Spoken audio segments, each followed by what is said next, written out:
Saya tidak mengerti dengan bahasa itu karena saya tidak pernah membuka Alkitab. Karena kami itu sebagai Islam itu tidak bisa kita memegang pun Alkitab itu haram.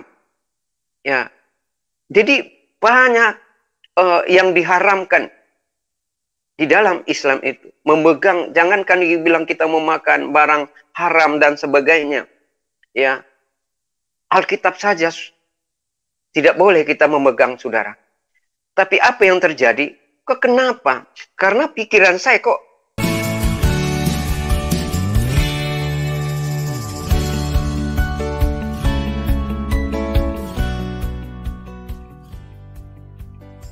Shalom sahabat gereja YouTube dan kesaksian rohani.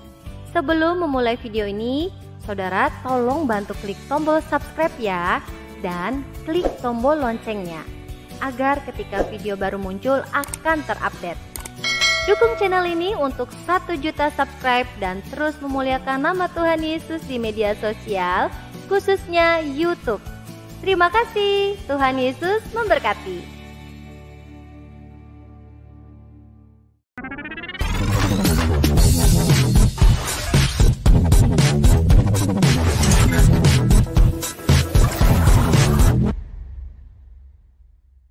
Shalom, saudara-saudara yang terkasih di dalam nama Tuhan Yesus. Apa kabarnya pada hari ini? Saya berharap saudara dalam keadaan sehat, sempurna dan penuh sukacita, tetap dalam perlindungan Tuhan yang sempurna. Kembali bersama dengan saya Leonardo Sirait di channel kesayangan kita ini, Gereja YouTube. Nah, saudaraku, saya ingin mengajak Bapak Ibu semua untuk melihat dia selalu bisa memberikan kas-kasnya tersendiri, dan menurut saya ini sangat menarik sekali, dan kerinduan saya untuk membagikannya di gereja YouTube ini. Baik, mari kita sama-sama menyaksikan video berikut ini. bukan seperti sekarang ini, serba sulit, harus ditimbang, harus yang kita bawa harus terbatas, tidak boleh lagi bawa macam-macam. Tapi dulu kita bebas naik haji. Naik haji dulu kita juga masih murah dulu. Paling tinggi 10 juta dulu kita sudah bisa umroh, saudara. Jadi nama saya dari Islam itu, saudara, dilahirkan dari kecil adalah Abdul Tahir. Setelah saya naik haji, lalu saya digelarkan Haji Abdul Tahir SAG dari Institut Muslim Indonesia Hidayatullah. Kebetulan saya juga kuliah di salah satu kampus di IAIN Ciputat, saudara. Saya mengambil satu jurusan tarbiyah bahasa Arab, dan kami dididik sejak kecil, saudara. Itu keislaman kita sangat radikal, dan orang tua saya sangat radikal. Karena orang tua saya, papa saya orang Makassar, dan ibu saya orang Gorontalo. Berdua sudah mereka naik haji. Jadi saya punya istri 1 dan 2 anak, saudara. Semua putra, dua-duanya putra, saya punya anak, saudara. Setelah saya sudah berpisah dengan istri saya, karena saya menerima Tuhan Yesus, ya, dia ambil semua anak saya, saudara. Tapi tidak ada masalah. Dan saya bersaudara, 14 bersaudara, 2 ibu, saudara. Karena orang Islam itu, ya, kawin, ya, punya istri banyak, papa saya, saudara. Karena dia angkatan darat, ya, tentara, saudara. Di Makassar, di unit 700, di Makassar. Sudah pensiun, letkol, Haji Ismail namanya. Kalau mama saya, dia hakim di pengadilan negeri Makassar, lalu pindah sebagai hakim di Gorontalo, Limboto, saudara. Arina Umar, sarjana hukum. Ibu saya, Pam Katili, saudara. Setelah, saudara, saya di Jakarta, sudah lama saya berkeluarga beserta istri. Saya mendapat suatu anak, 2 orang, saudara. Setelah pada saat itu, saudara, singkat saja, pada waktu itu saya pulang dari naik haji, sebenarnya saya sudah melihat sosok kayak salib begitu. Tetapi saya pas sujud, saya bangkit kembali, saya melihat ke Ka'bah, di atas Ka'bah itu ada salib menyala. Tetapi saya tidak terlalu tertarik dengan nggak yakin dan percaya bahwa itu adalah salib itu menandakan orang Kristen punya. Tidak, saya tidak pernah membayangkan itu, saudara. Setelah saya pulang, begitu lama saya kerja, saya dosen juga, dosen guru ngaji gitu. Saya mengajar di salah satu institut di Al-Quraba di Rawamangun, saudara. Saya mengambil jurusan tarbiyah, dan kita sebagai ustadz, kita harus bisa menghafal Al-Quran 30 juz Al-Quran, 6.666 ayat. Dan kita dididik sejak kecil itu sebagai Islam. Islam artinya taat patuh kepada Allah Subhanahu wa taala, dan muslim itu adalah pengikut Muhammad. Dulu waktunya kita masih kecil, betul-betul kalau kita tidak mengaji itu, saudara, kita dicambuk, saudara. Dicambuk sama orang tua kita. Harus betul-betul kita bisa baca dari Iqra, abjadnya itu semuanya. Lalu kita pindah di Al-Quran besar, saudara. Sangat radikal. Karena papa saya itu, ya orang tuanya masih, yang terkenal di sana, kakek saya itu Kahar Musakar di Makassar, saudara. Banyak orang-orang Kristen yang dia bunuh, saudara, di sana, di Makassar, saudara. Tapi, ya apa yang terjadi? Saya juga tidak masuk akal harus saya mengikuti Yesus dan saya dipanggil Tuhan Yesus, saudara. Jadi pada waktu saya sudah pulang dari Pakistan, saudara, karena saya diutus ke Pakistan itu hampir kita 300 orang yang diberangkatkan ke Pakistan tahun 99 sampai 2001, saudara. Kita sekolah di sana. Jadi kita studi banding sambil kita belajar bagaimana untuk belajar teroris gitu. Untuk bagaimana caranya kita strategis dan cara kita untuk meremukkan orang-orang Kristen di Indonesia ini. Karena kami punya misi dan visi untuk menjadikan Indonesia ini menjadi syariat Islam, saudara. Dan dana itu kami mendapatkan suatu dana banyak yang dari luar yang bisa memake-up kami, saudara. Dan saya juga biasa ceramah di masjid. Setiap saya ceramah di masjid, kalau masalah dana hanya 100 juta itu cepat. Ya, kalau di Islam itu, saudara, saya merasakan itu, saudara. Tetapi setelah saya merasakan di Kristen ini, saudara, untuk penginjilan, ini sulit sekali, saudara. Ya, bagaimana caranya untuk bertumbuh, saudara, di dalam kekristenan karena tidak bersatu, saudara. Tetapi kalau di Islam itu bersatu, kalau ada satu kegerakan itu cepat sekali masalah dana dan orang respon itu, saudara.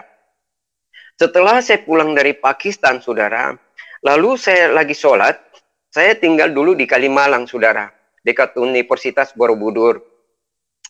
Jadi setelah saya pulang dari Pakistan, saya sementara duduk sholat, tiba-tiba saya lagi zikir, ya, lagi berdoa, ya, kita sholat, ya, kita ruku, ya. Pada saat saya zikir, jadi saya zikir itu harus selesai kita sholat, jadi kan harus kita zikir. Zikir itu 33 kali 3, jadi 99 kali harus kita zikir, saudara. Apa sebabnya kita zikir? Karena masing-masing kita mencari keselamatan. Karena di dalam Al-Quran tidak ada keselamatan. Tidak ada keselamatan, saudara. Pada waktu saya zikir itu, lalu tiba-tiba saya zikir, la ilaha illallah, Allahu Akbar, walhamdulillah, Allahu Akbar. Lalu pada saat saya zikir, tiba-tiba ada kayak satu bayangan ada seperti cahaya nur, itu dia datang cepat sekali itu, saudara, di depan saya. Saya melihat, dan pada saat itu seperti saya tidak bisa sadar, seperti mati suri, saudara. Dia langsung dan ada suara berkata, akulah jalan kebenaran dan hidup, tak seorang pun yang datang kepada Bapa tanpa melalui aku. Saya tidak mengerti dengan bahasa itu, karena saya tidak pernah membuka Alkitab. Karena kami itu sebagai Islam, itu tidak bisa kita memegang pun Alkitab itu haram. Ya, jadi banyak yang diharamkan di dalam Islam itu. Memegang, jangankan dibilang kita memakan barang haram dan sebagainya. Ya, Alkitab saja tidak boleh kita memegang, saudara. Tapi apa yang terjadi? Kenapa? Karena pikiran saya kok ada suara seperti itu. Akulah jalan kebenaran. Saya belum tahu di mana ayatnya, terdapatnya di mana. Tetapi ada suara, tapi suara itu cepat sekali seperti kilat, saudara. Tetapi perasaan itu lama. Itu kayak tidak sadar. Ya, saudara. Padahal ini duduk di antara dua sujud, saudara. Duduk lagi zikir. Ya. Bukan keadaan tidur atau mimpi, tidak. Jadi di situ saya bingung, kok apa yang terjadi itu. Lalu saya tanya istri saya pada waktu itu. Setelah pagi itu saya tanya, habis saya sholat, karena saya mau lanjutkan sholat itu. Saya nggak bisa lagi, karena seperti ada terngiang-ngiang di dalam jiwa dan pikiran saya yang menghantui dan membayangi dengan wajah manusia itu seperti ada cahaya. Tetapi cahaya itu ada seperti wajah manusia yang ada di kepalanya itu kawat turis, saudara. Dan suara itu seperti cepat, seperti kilat, saudara. Dia berkata, akulah jalan kebenaran dan hidup, tak seorang pun yang datang kepada Bapa tanpa melalui aku. Lalu saya istighfar, astagfirullahaladzim wa atubu ilaik. Ampuni aku Tuhan kalau ada kesalahan dan dosaku Tuhan. Pada waktu itu saya istighfar, saya tanya. Tapi menurut istri saya tanya, dia bilang, itu dajjal atau setan, jangan percaya. Ya, begitu saya abaikan saja. Saya abaikan. Pada saat saya mau sujud di sujadaku juga itu, pada waktu saya sudah lihat, saya mau coba-coba bangkit kembali untuk sujud, kok kayaknya ada salib di atas sujadah itu. Akhirnya saya berhenti sholat. Jadi setelah saya berhenti sholat, saya nggak mau lagi sholat karena saya merasa kayak bingung, saya linglung, saya nggak tahu lagi. Lalu istri saya, nggak usah, katanya itu dajjal, setan itu. Jadi saya penasaran, saya tidak jadi sholat sampai pagi. Saya tunggu pagi. Kebetulan di pagi-pagi itu ada tetangga saya di situ. Pagi saya pergi tanya, ada tetangga saya namanya Aris Ayal, orang Ambon. Pada waktu itu ada mereka orang Ambon itu ada kerusuhan Ambon, mereka lari ke Jakarta. Kalau saya tidak salah pada waktu itu, saudara. Jadi saya datang tanya, Aris, kenapa saya bisa lihat Tuhanmu itu seperti itu? Posternya itu kan ada poster di ruangan tamunya Aris itu. Lalu saya tanya, kenapa?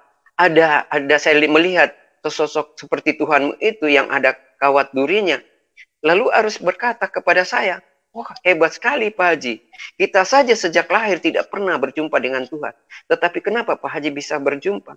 Karena dia bilang, firman Tuhan berkata, bukan engkau yang memilih aku, tapi akulah yang memilih engkau. Saya langsung berkata begini kepada Aris itu. Saya bilang, Aris, jangan main-main. Ini masalah akidah, masalah agama. Itu sangat sensitif sekali. Dia bilang, kalau Pak Haji percaya, kalau tidak percaya tidak apa-apa juga. Akhirnya saya pulang, saudara. Saya pulang ke rumah. Lalu saya pulang ke rumah, istri saya sudah ke kantor. Lalu saya juga mandi, saya berangkat ke kampus. Di kampus saya bertanya, kita ada kayak reuni, rapat begitu. Saya bertanyalah kepada para teman-teman saya ini, ulama, kiai, ustadz, dan sebagainya. Saya tanya, saya bilang, Pak Kiai, semalam itu saya sementara subuh, saya sholat, saya sholat dan saya sudah wirid dan saya lagi tasbih, lagi zikir, kok tiba-tiba saya melihat sosok kayak ada manusia dan suara itu, tapi saya nggak mengerti dengan suara apa itu.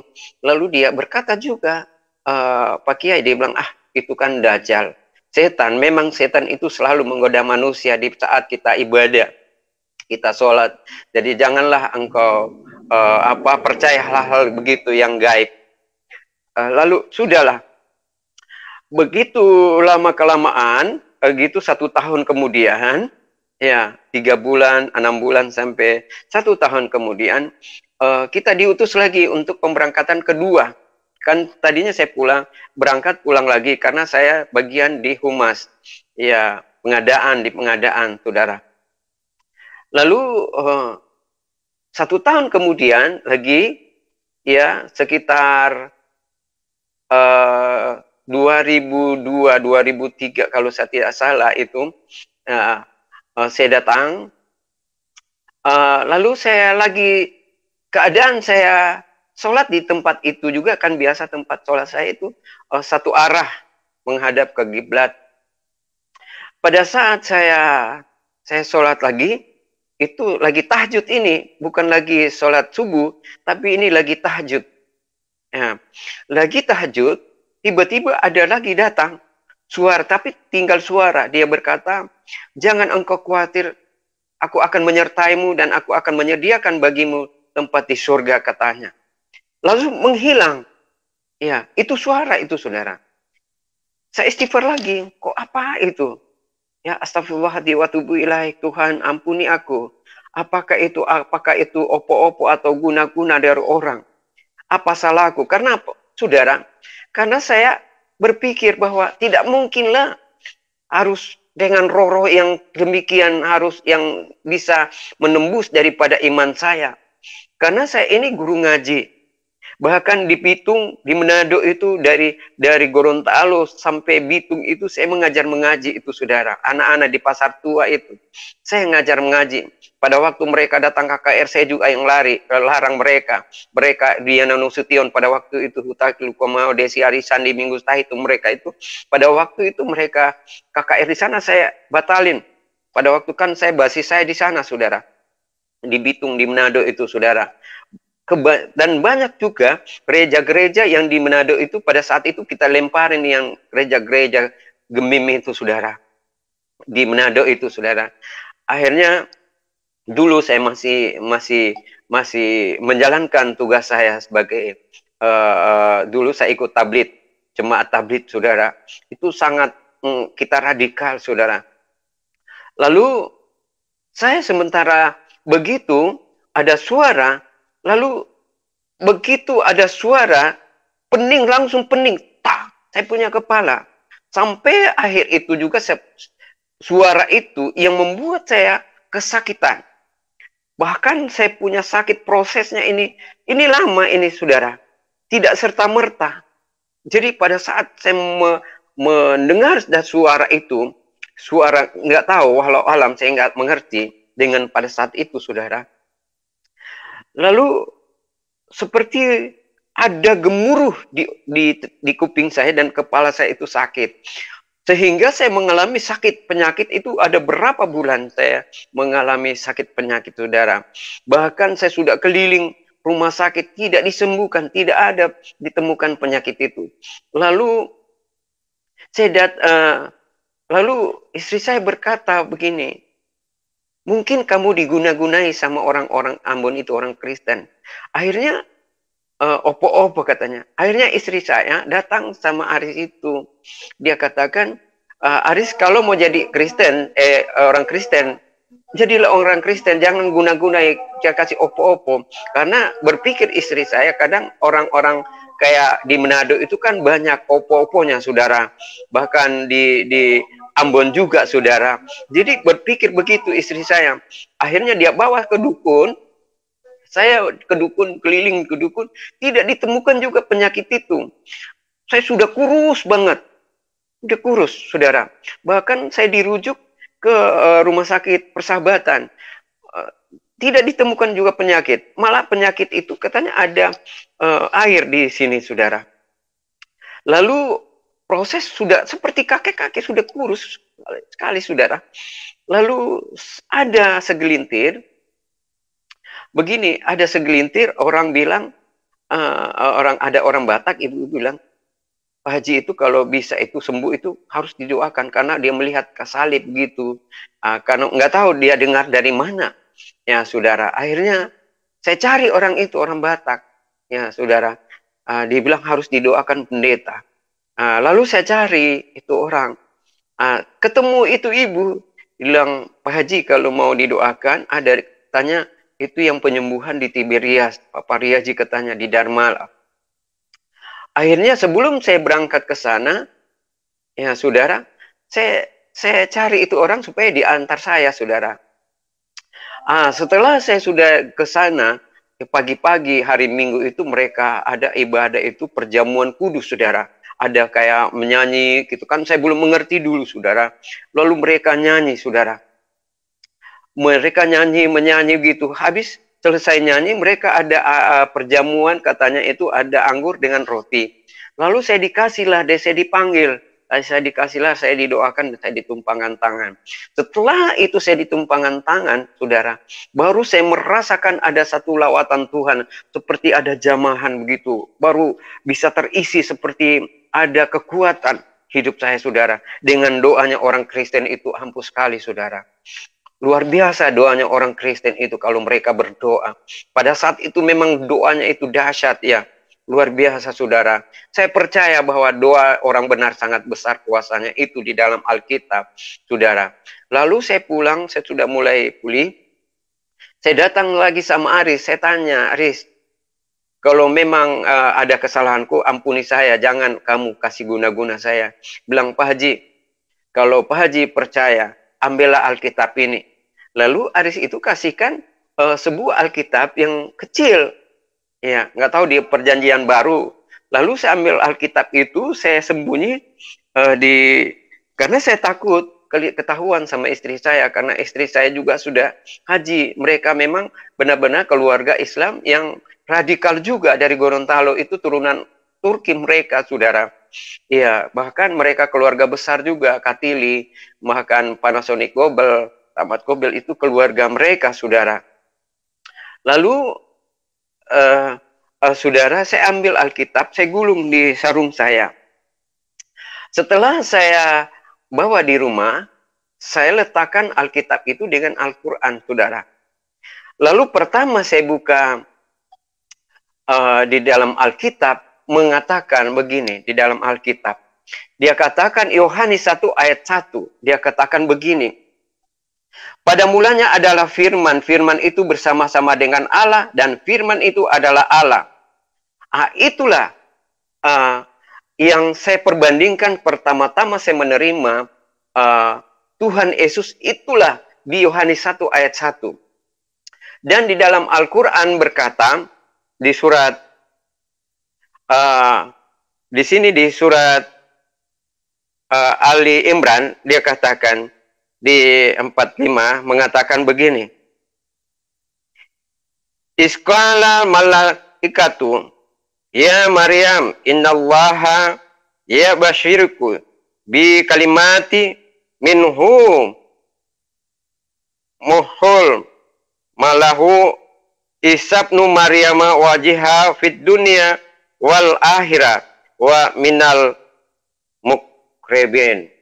Jadi itulah yang saya percaya. Dan saya yakin bahwa setelah saya melihat dan banyaklah isi Al-Quran itu saya bacalah.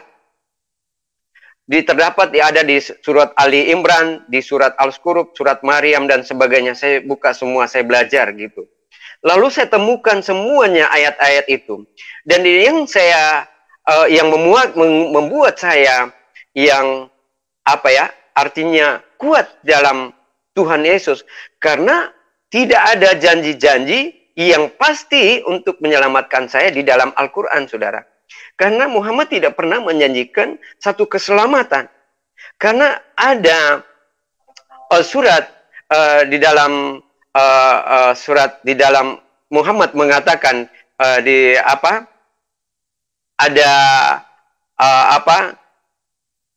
mengatakan Allahumma salli ala Sayyidina Muhammad wa ala ali Sayyidina Muhammad, itu salawat Nabi, mengatakan Allahumma salli ala Sayyidina Muhammad wa ala ali Sayyidina Muhammad kama berkata Sayyidina Ibrahim. Dia katakan begitu. Lalu saya mengartikan bahwa dia bilang Muhammad, ya Allah, selamatkanlah keluargaku, sahabatku dan pengikutku. Dia katakan Allahumma salli ala Sayyidina Muhammad. Pada waktu Muhammad menerima wahyu itu dan malaikat datang. Lalu dia salawat. Allahumma salli ala Sayyidina Muhammad wa ala ali Sayyidina Muhammad. Kama berkata Sayyidina Ibrahim. Ya Allah, selamatkanlah keluargaku, sahabatku, dan pengikutku. Dan maksud saya, kalau kita sebagai pengikut Muhammad, tidak ada janji keselamatan. Insya Allah, mudah-mudahan engkau diselamatkan. Ya, sedangkan dia didoakan terus. Bagaimana kita mau selamat ini sebagai pengikut dia? Tidak ada keselamatan. Tetapi di Alkitab berkata, Injil berkata, Yohanes 14 mengatakan, Yohanes 14, coba kita buka Yohanes 14, dia katakan di sini, Yohanes berkata, ayat 6, Yohanes 14 ayat 6 berkata, kata Yesus kepadanya, akulah jalan dan kebenaran dan hidup. Tidak ada seorang pun yang datang kepada Bapa kalau tidak melalui aku. Jadi itulah ihdinas siratal mustaqim yang sesungguhnya. Dia katakan begini. Di sini yang dikatakan di ayat Yohanes 14 ayat 6 berkata, akulah jalan kebenaran dan hidup. Tak seorang pun yang datang kepada Bapa tanpa melalui aku. Saya belajar di sana, Pak, Saudara. Terdapat di dalam Al-Fatihah. Dia katakan di Al-Fatihah, auzubillahi minasyaitonirrajim, bismillahirrahmanirrahim, alhamdulillahirabbil alamin, arrahmanirrahim, maliki yaumiddin, iyyaka na'budu wa iyyaka nasta'in, ihdinas siratal mustaqim, siratal ladzina an'amta 'alaihim ghairil maghdubi 'alaihim waladdallin. Amin. Ihdinas siratal mustaqim itu dia katakan, tunjukkanlah jalan yang lurus dan jalan yang benar, Saudara. Jadi disitulah petunjuk, tetapi belum tentu itu jalan yang lurus. Tetapi Yesus berkata, akulah jalan kebenaran dan hidup. Tak seorang pun yang datang kepada Bapa tanpa melalui aku. Itulah sesungguhnya jalan kebenaran. Karena di bawah kolong langit ini hanya Yesus yang sanggup mengatakan demikian. Yang berani melakukan di dalam yang menyatakan bahwa dia adalah jalan kebenaran dan hidup. Jadi di dalam Al-Quran tidak ada menyajikan untuk keselamatan, Saudara. Iya, Saudara. Dan pertama-tama ayat yang diberikan Muhammad kepada Jibril, dia katakan, Iqra bismillah muhalak, bacalah Muhammad. Lalu Muhammad berkata, ya Allah, aku tidak bisa membaca dan menulis. Aku seorang buta huruf. Aku seorang orang miskin. Bagaimana kita mau jadi pengikut dia? Sementara dia buta huruf, tidak tahu apa-apa. Ya, tidak tahu apa-apa. Pemimpin itu harus cerdas dan pandai, dia sebagai panutan. Ya, sementara dia tidak ada janji-janji untuk kita diberkati, tidak ada janji untuk diberkati, tidak ada. Sedangkan dia miskin. Ya, sedangkan dia buta huruf. Bukan saya mengejek, bukan saya menghina, tetapi itu fakta, itu membuktikan bahwa di dalam Al-Quran itu, Saudara. Tetapi saya belajar di sini, keselamatan itu luar biasa ada di dalam Alkitab, Injil. Keselamatan ada di sini, dikatakan. Pasti diselamatkan. Di Roma, kita bisa buka di Roma. Saudara, bisa kita buka di Roma. Di Roma 5 ayat 1 sampai 11.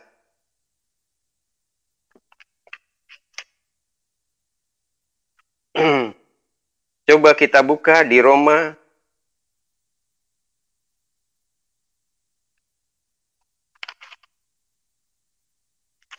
Di sini di Roma 5 ayat 1 sampai 11. Kita baca di sini. Sebab itu kita dibenarkan karena iman kita hidup dalam damai sejahtera dengan Allah oleh karena Tuhan kita Yesus Kristus.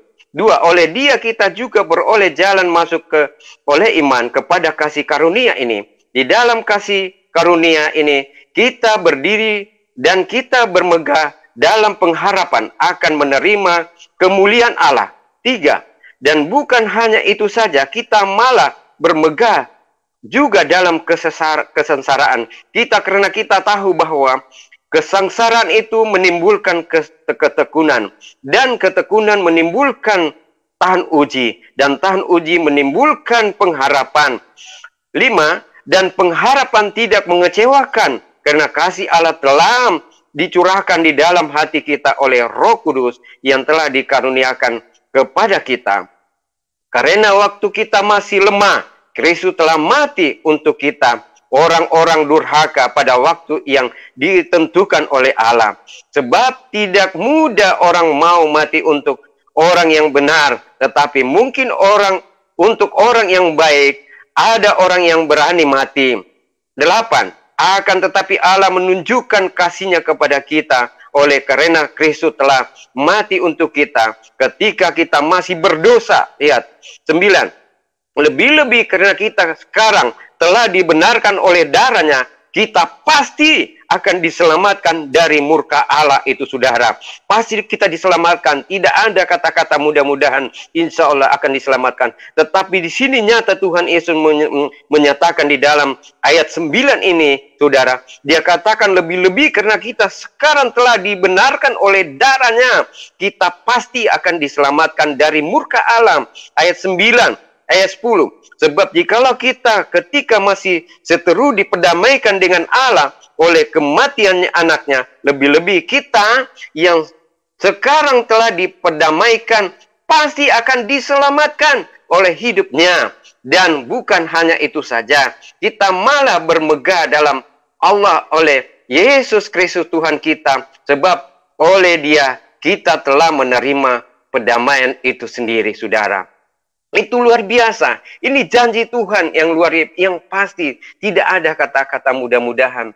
Jadi disitulah saya yang menguatkan itu, saudara. Saya masuk Kristen bukan saya dipengaruhi, bukan saya diinjili, saudara, tidak. Tetapi anugerah kasih Tuhan yang mencurahkan semuanya kepada saya, sehingga saya yakin dan percaya dan saya beriman bahwa banyak orang berkata, saudara, Pak Tahir ini sudah gila, Pak Tahir ini sudah murtad, ini sudah mereka itu, Pak Tahir ini sudah kafir. Saya katakan, di mana letak kekafiran orang-orang Kristen? Tunjukkan di mana ayatnya, di mana. Walaupun dia katakan ya ayyuhallazina amanu kutiba lalasin, walaupun ya allazina min qablikum lalakum dinukum waliyadim. Saya katakan agamamu agamaku.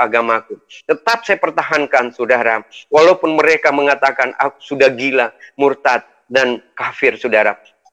Saya murtad, saudara, dari Islam menjadi Kristen, saudara. Bukan karena saya pindah agama, karena saya meninggalkan agama, tidak. Saya hanya hijrah, artinya pindah. Tetap saya beragama mengikut Yesus Kristus sebagai juru selamat saya. Karena saya percaya bahwa keselamatan di bawah kolong langit ini hanya Yesus saja yang bisa menyelamatkan dunia maupun akhirat. Dia katakan di sini, saudara, di dalam Al-Quran, dia katakan di sana di surat Ali Imran berkata di 45 berkata, dia katakan, ingatlah ketika malaikat berkata, hai Maryam, sesungguhnya Allah memberi kabar gembira kepada engkau dengan perkataan perintah dari Allah, namanya Al-Masih, Isa putra Maryam, seorang yang terkemuka di dunia maupun di akhirat, dan salah seorang daripada orang-orang yang dekat kepada Allah Subhanahu wa taala. Dialah Allah. Dia adalah Tuhan yang datang ke dunia ini menjadi manusia. Dia mau rela datang ke dunia ini, disalibkan, disiksa, dibunuh untuk kita, saudara. Saya percaya itu semuanya. Bukan artinya saya murtad untuk meninggalkan agama, tidak. Tetap saya yakin, tetapi saya mencari kebenaran dan keselamatan ini. Ternyata keselamatan dan kebenaran adalah Yesus itu sendiri. Karena Yohanes 14 ayat 6 berkata, akulah jalan kebenaran dan hidup, tak seorang pun yang datang kepada Bapa tanpa melalui aku.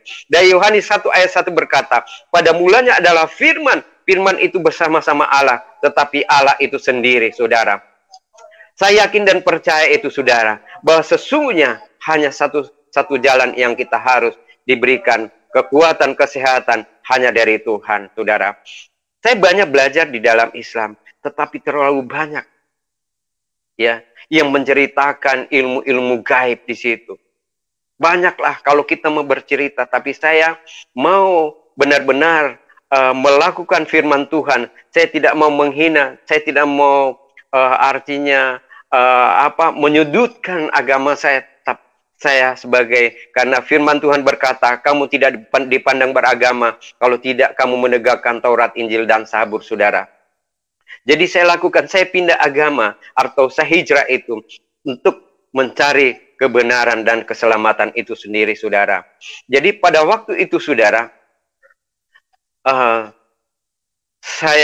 setelah saya menerima Tuhan Yesus, saya mulai disembuhkan, saudara. Saya mulai ke gereja, saya mau belajar, sampai saya menerima. Akhirnya istri saya menolak saya. Dia laporlah saya ke kampus, ke sekolah, supaya saya dipecat. Bahkan saya sebagai guru ngaji, saudara, saya dipecat juga. Mereka tidak percaya lagi. Saya dipecat dari sekolah di kampus saya di Al-Quraba, saudara. Sampai berapa tahun itu gaji saya tidak dibayarkan, saudara. Tetapi saya terima, tetap saya jalanin. Akhirnya istri saya marah, dia lapor saya sama keluarganya. Lalu keluarganya panggil saya, tapi dia berikan begini komitmen kepada saya. Kalau Pak Tahir mau masuk Kristen, harus ceraikan anak saya dan saudara saya. Keluarganya mereka menuntut istri saya supaya jangan saya menjadi istrinya lagi, saudara. Jadi saya merasa sedih sebenarnya. Tetapi apa boleh buat, saudara? Karena itu adalah anugerah Tuhan, panggilan Tuhan. Tetap saya lakukan itu, saudara. Jadi bukan kemauan saya, saudara. Jadi saya masuk Kristen hanya semata-mata bukan kekayaan, bukan popularitas, bukan pangkat, bukan golongan, dan sebagainya, bukan. Tetapi saya hanya percaya kepada Injil ini, saudara.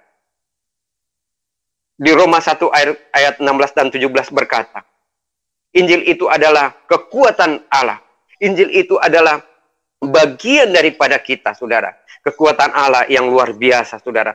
Tanpa Injil, saudara, kita tidak bisa berbuat apa-apa. Kalau kita baca benar-benar ini, Alkitab ini dari Kejadian sampai Wahyu, itu luar biasa, dahsyat itu. Ada tanda-tanda mujizat yang akan berikan. Dan banyaklah hal yang saya alami, tanda-tanda mujizat, saudara. Ada banyak pertolongan Tuhan. Ada mujizat Tuhan. Walaupun mereka tinggalkan saya, bahkan masuk pengadilan, dan saya dipisahkan. Sedikit harta pun itu saya tidak miliki lagi, saudara. Apa sebabnya mereka, mertua saya itu pisahkan sama saya secepat itu? Karena mereka takut nanti istri saya masuk Kristen juga dan anak saya, sehingga mereka pisahkan, saudara, sampai masuk pengadilan, sampai di pengadilan talak 1, talak 2, sampai talak 3. Akhirnya saya dikatakan pengadilan itu tolak harta. Artinya harta itu saya tidak bisa mendapatkan sedikit pun, saudara. Jadi saya keluar dari rumah itu. Bahkan saya punya surat-surat, dia minta orang tua saya dari istriku diambil sembunyi-sembunyi surat-surat itu, ijazahku dibakar semua sama bapak saya. Karena dia merasa bahkan tercelah di dalam mata keluarga saya semua, saudara. Karena keluarga saya itu, saudara saya itu banyak juga pejabat, saudara. Ada 14 saya bersaudara. Itu banyak juga, ada yang di tentara, ada polisi, saudara. Ada juga camat, saudara. Ada juga pengusaha, saudara saya, saudara.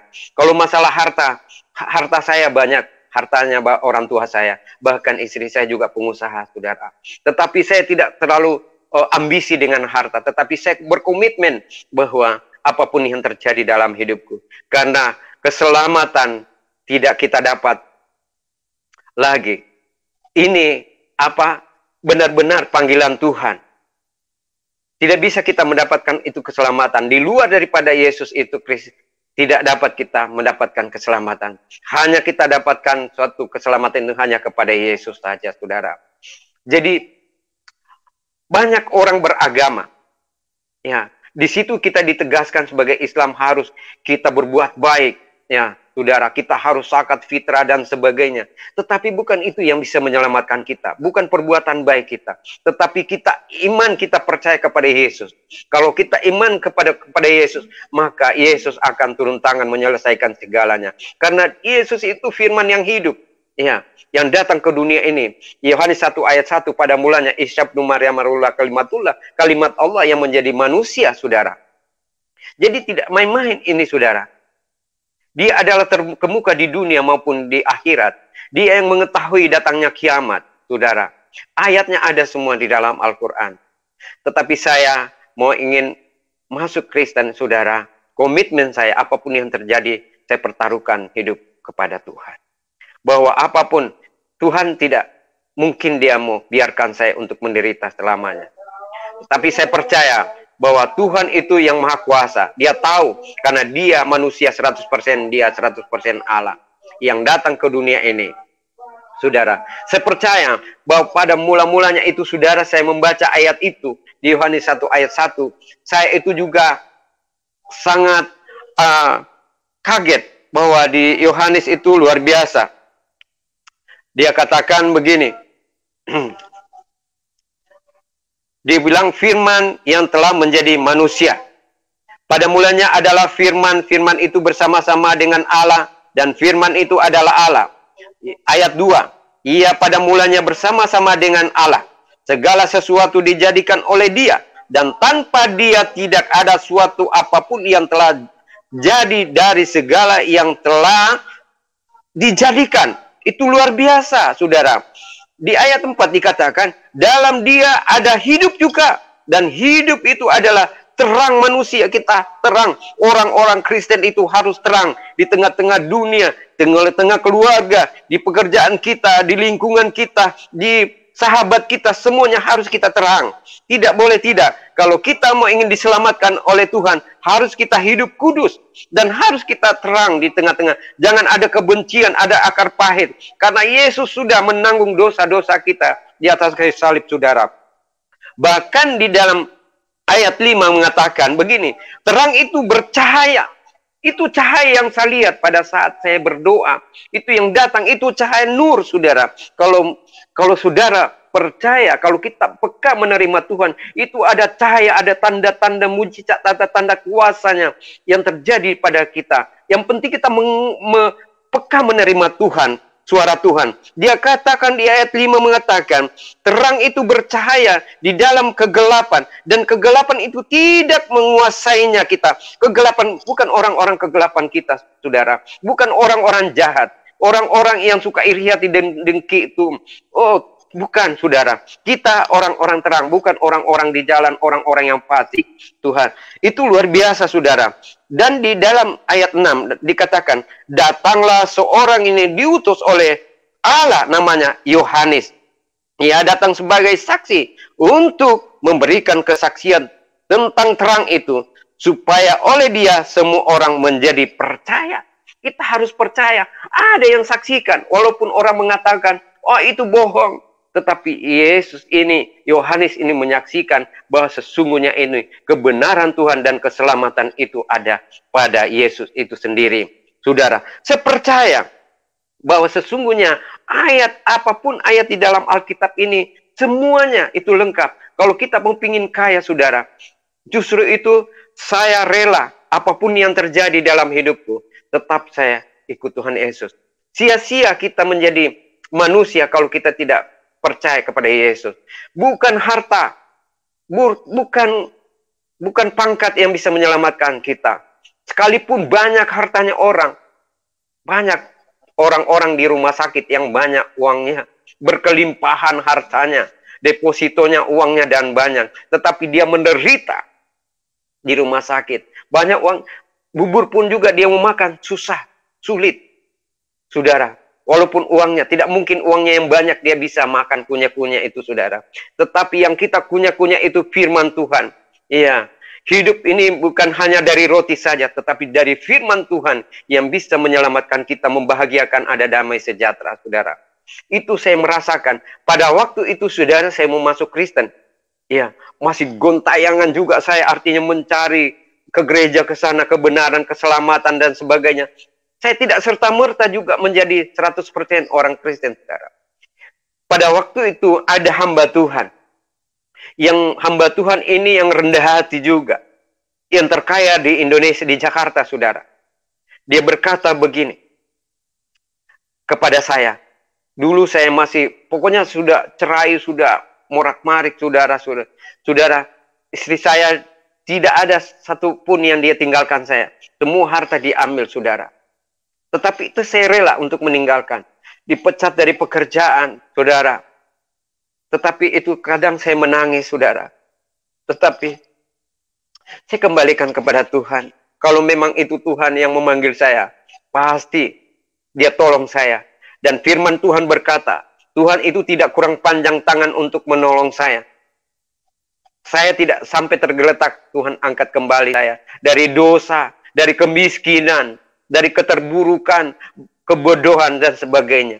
Tuhan mengangkat derajat saya, saudara. Sampai malam hari ini saya bisa bersaksi di tengah-tengah kita sebagai umat percaya Yesus Kristus, karena Yesus Kristus, saudara.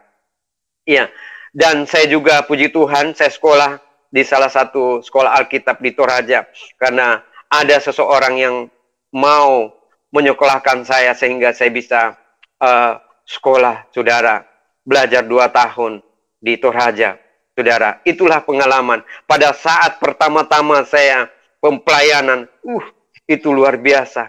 Hampir saya kencingin celana aku, saudara. Karena ketakutan. Saya masih belajar juga. Tetapi saat ini, saudara, saya sudah jadi penginjil luar biasa. Saya sudah menginjil ke Jayapura, Timika, Wamena, Merauke, bahkan Kalimantan, Banjarmasin, Samarinda, bahkan Brau, kita baptis di sana 500 orang. Di Kalimantan, di Papua, sudah berapa ratus orang. Di Makassar kita baptis sampai kita dikejar. Bahkan di Depok saya dipukulin sampai hancur-hancur muka saya, sampai saya di sel, saudara. Saudaraku, saya pada waktu saya di sel, mau di sel 3 bulan, saudara. Saya menangis di situ. Saya di sel, ditelanjangin, hanya pakaian dalam, celana dalam dengan baju dalam, saudara. Ya, karena saya menginjil di Depok, ada 600 orang yang dibaptis di Citayam itu, saudara. Mereka mengatakan ustadznya di sana, sampai ada gereja dibakar di sana. Tapi itu sejarah lah, gak usah kita mengungkit lagi yang sudah terjadi. Yang penting marilah kita menginjil, karena Injil adalah kebenaran dan firman Tuhan adalah kekuatan bagi kita. Kita harus belajar merendahkan hati. Dan di sana saya dipukulin. Mereka bilang, kenapa kamu injili orang? Kenapa kamu harus kristenkan orang yang sudah beragama? Tetapi saya katakan, saya tidak pernah mengajarkan agama. Saya tidak pernah menginjil mereka. Hanya karena saya berpikir bahwa Yesus itu datang bukan membawa misi agama. Tetapi hanya untuk menyelamatkan mereka. Jadi saya menceritakan, tapi mereka tidak mau tahu. Mereka babak belur saya pukulin sampai pecah kepala saya, mandi darah, saudara. Tetapi itu semua saya terima. Sudahlah. Nah, tapi pada waktu saya mau ditahan 3 bulan, saudara, saya mimpi pada waktu itu mujizat, saudara. Pada waktu saya tertidur itu kamarnya kecil sekali. Ada di situ juga buang air, di situ juga makan, saudara. Di dalam sel itu, sel narkoba, saudara. Kalau malam kayak ular lewat begitu. Saya ketakutan kalau malam, tapi saya berdoa. Tuhannya orang Kristen, kalau engkau Tuhannya orang Kristen, tolong aku. Aku tidak bisa berbuat apa-apa. Aku terintimidasi. Tuhan Yesus, tolong aku. Hanya saya berdoa. Begitu berkali-kali, saya kan belum tahu cara berdoa orang Kristen. Tapi yang penting kita berdoa dengan segenap hati kita, yang tulus hati. Tuhan itu tahu, karena Dia hidup, saudara. Pada waktu saya berdoa, tiba-tiba saya sudah capek, saya lapar. Sudah berapa hari saya tidak makan. Kan saya nggak bisa makan. Karena di kamar itu kan ada toilet, tempat buang air, ada jambangnya situ. Jadi saya nggak bisa makan, saudara. Saya lemas. Saya tertidur di situ. Tiba-tiba ada suara. Dia katakan 3 detik, 3 menit, 3 jam, 3 hari, 3 malam. Kok 3 malam itu? Saya bilang, kenapa ada suara begitu? Pas 3 malam saya keluar, saudara, dari sel itu. Lalu saya dipersilakan keluar, saudara. Itulah mujizat Tuhan. Padahal harus 3 bulan. Jadi Yesus juga 3 hari, 3 malam Dia bangkit kembali dari kuburnya itu, saudara. Memang tanda-tanda itu memang kalau kita berdoa, Tuhan itu nyatakan. Amin, saudara. Karena doa orang benar sangat besar kuasanya. Doa yang sesungguhnya yang benar, yang doa yang dikabulkan itu yang paling dalam dari, bukan cara kita berdoa yang bagus-bagus, yang sudah disusun doa kita supaya didengar baik. Tidak. Tetapi kalau hidupnya itu benar di hadapan Tuhan, maka kita akan Tuhan mendengarkan semua doa-doa kita, saudara. Amin, saudara. Percaya, saya juga dulu tidak yakin. Tetapi dengan saya betul-betul berseru kepada Tuhan. Karena di Matius 7 ayat 7 berkata, mintalah kepadaku maka akan kuberikan, carilah pasti engkau dapat, dan ketuklah pintu-pintu akan dibukakan. Artinya, dia bilang mintalah. Kita berdoa memohon kepada Tuhan. Kita minta pertolongan dan petunjuk dan rahmatnya turun hidayat kepada kita. Kuasanya itu nyata dalam kita. Dia bilang, carilah. Bagaimana kita cari? Tuhan pasti itu. Kita lewat bagaimana kita caranya. Ya, jadi kita harus berbuat, saudara. Kalau kita sudah lakukan dua hal ini, maka dia akan dengan doa kita, dia akan terketuk pintu hati Tuhan. Dia akan memberikan kita kunci. Kunci kalau kita sudah buka, kita pegang kunci ini, pasti kunci itu kita pakai untuk membuka pintu hati Tuhan. Artinya bisa terbuka hati Tuhan untuk menerima doa kita, saudara. Apapun pergumulan kita, kesusahan dan kesulitan kita, kalau kita sudah pegang kunci ini, maka kunci ini akan membuka hati Tuhan. Kita ketuk hati Tuhan akan terbuka, saudara. Itu saya alami mujizat. Banyak mujizat yang Tuhan berikan kepada saya. Karena saya percaya, karena bukan aku yang memilih Tuhan, tapi Dialah yang memilih aku, dan Dia yang memanggil aku menjadi pengikut Yesus. Saat ini saya tidak ketakutan, saudara. Masalah hidup, tidak. Karena janji Tuhan itu ya dan amin. Saya percaya bahwa Tuhan tidak akan meninggalkan saya, saudara. Saya sudah melayani di mana-mana juga. Ya, bahkan bahkan Makassar, Toraja, Palopo, Mangkutana, ya, saudara. Bahkan sampai Poso, di pembunuhan itu. Saya melayani terus, saudara. Bukan hanya saya menjadi orang Kristen biasa-biasa saja. Tetapi saya melakukan karena Matius berkata, 28, dia katakan, pergilah jadikanlah bangsa muridku dan ajarkanlah mereka dan baptiskanlah mereka. Itulah tugas saya sebagai instruksi Tuhan yang telah menunjukkan jalan itu, sehingga aku memberikan itu sesuai dengan kemampuan hidup saya untuk menyampaikan firman Tuhan, saudara. Saya sudah melayani juga keliling, saudara. Saya belajar. Saya memohon kepada dukungan saudaraku, walaupun saya sendiri, hidup sendiri, tetapi saya tidak merasa sendiri. Ada Tuhan Yesus dan Roh Kudus yang menghiburku selalu, saudara. Saat ini saya tinggal di Bekasi sendiri. Tetapi walaupun saya sendiri, saudaraku banyak seiman saya yang akan menolong saya. Walaupun mereka, saudara saya meninggalkan saya, saudaraku telah membuang saya tidak pernah pusing. Di bakolong langit ini hanya ada Yesus. Yang Dia sang pencipta langit dan bumi. Dia menyediakan bagi kehidupanku. Tuhan berkata, jangan engkau khawatir tentang pakaianmu, ya, tentang makanmu, tempat tinggalmu, ku akan menyediakan bagimu. Lebih penting tubuh daripada pakaian. Benar, lebih penting tubuh. Kalau tubuh ini sudah hancur, sudah banyak dosa, susah diobati, saudara. Penting itu tubuh. Tapi pakaian berapapun harganya 1 miliar, kita bisa dapat, cari uang, kita beli. Mobil mahal pun 1 miliar, 2 miliar, kita bisa beli. Kalau masalah pakaian yang dipakai semuanya, mobil, motor, dan rumah sebagainya, dan pakaian kita yang kita pakai, mudah. Yang penting kita cari uang, punya uang banyak, kita bisa beli. Tapi kalau tubuh ini sudah hancur, karena tubuh ini adalah bait Allah. Kalau sudah penuh dengan dosa, makanya Tuhan Yesus datang ke dunia ini untuk menyelamatkan orang-orang yang sudah putus asa, tidak punya harapan, yang tidak punya lagi pengharapan, tetapi Tuhan mereka membentuk kembali menjadi manusia yang percaya kepada Yesus. Banyak orang-orang Kristen yang meninggalkan Tuhan. Kita melihat karena apa? Popularitas, kedudukan, martabat, dan golongan. Saya mau berkata kepada saudara, banyak yang tinggalkan Tuhan Yesus karena popularitas. Seperti Deddy Kombuser, saudara. Ditinggalkan semuanya, dia masuk karena pergaulan, saudara. Tetapi saya mau berkata kepada saudara, saya berkomitmen apapun yang terjadi di dalam hidup saya, tetap saya mengikut Yesus sebagai juru selamat. Taruhannya nyawa. Tetapi saya menjadi Kristen, saya tidak mau lagi artinya menyinggung daripada agama lain. Kalau saya ingin menjadi orang Kristen, jadilah Kristen yang baik. Artinya kita belajarlah di Alkitab. Nggak usah perbandingan-perbandingan sehingga kita bisa menyinggung perasaannya orang-orang dengan politik agama. Kita menghalalkan berbagai cara supaya kita mendapatkan uang banyak, harta banyak, kedudukan. Saya nggak mau. Di YouTube saja juga saya nggak mau sebenarnya, saudara. Karena di situ saya tidak mau mencari pelayanan pun juga saya tidak pernah minta-minta, saudara. Tuhan menyediakan bagi saya. Saya tidak pernah minta-minta pelayanan, saudara. Tapi saya dipelihara oleh Tuhan. Karena janji Tuhan. Masa dia kasih telantar saya?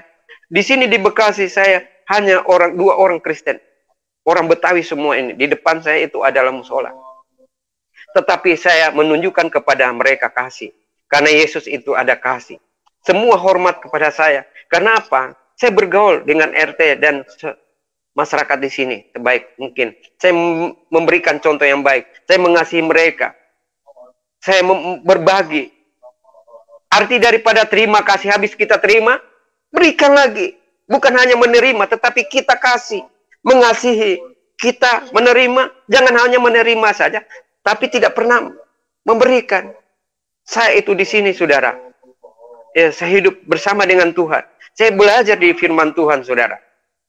Setelah saya tinggalkan begitu penderitaan, harus saya pikul salib, tinggalkan pekerjaanku, tinggalkan orang tuaku, tinggalkan.